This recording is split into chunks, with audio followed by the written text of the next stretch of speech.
بسم الله الرحمن الرحيم. لو أنت مدير أو صاحب شركة ركّز معايا أوي في الفيديو ده، لإن هاقول لك حاجة ممكن تفرق معاك جدًا. آآ لمّا تعيّن حد عندك في الشركة، آآ حاول تدّي له مساحة فوق النطاق بتاع مسؤولياته. في ناس كتير بيبقى عندها إمكانيات، بس إمكانياتها ما بتبقاش ظاهرة. ليه ما بتبقاش ظاهرة؟ لإن هو بيبقى خايف. ناس بتبقى خايفة على أكل عيشها أو عايز يحافظ على الوظيفة وكده، دايمًا بيحُط بينه وبين اقتراحاته والأفكار اللي عنده وكده، بيحُط بينه وبينها قيود وما بيشاركهاش. ليه؟ عشان هو قلقان.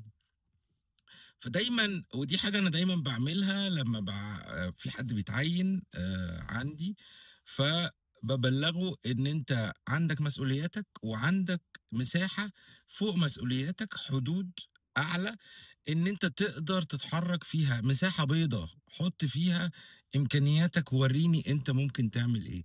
لإن في حاجات كتير أوي أنت ممكن تكسب بيها في شغلك وتعلى بيها وتنمو لو أنت عرفت تستفاد من القدرات بتاعة الناس اللي معاك كويس. أنا عندي ناس كتير أوي كانت شغّالة في أماكن، يعني واحد شغّال في وظيفة ودلوقتي شغّال في وظيفة تانية خالص، يعني وشغّال فيها وناجح فيها.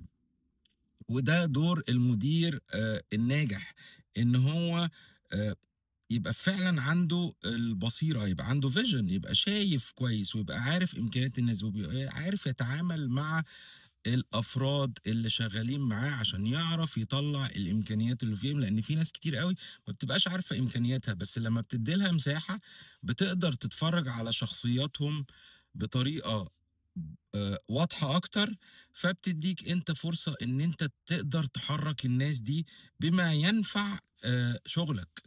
ف لو أنت مدير أو صاحب شركة، ادّي مساحة للناس، اسمع للناس، آآ سيب الاقتراحات تطلع حتى لو هي مش عاجباك، عادي جدًا، لإن في وسط الناس دي أنت هتلاقي إمكانيات كبيرة جدًا ممكن تعمل تأثير إيجابي جدًا على الشغل.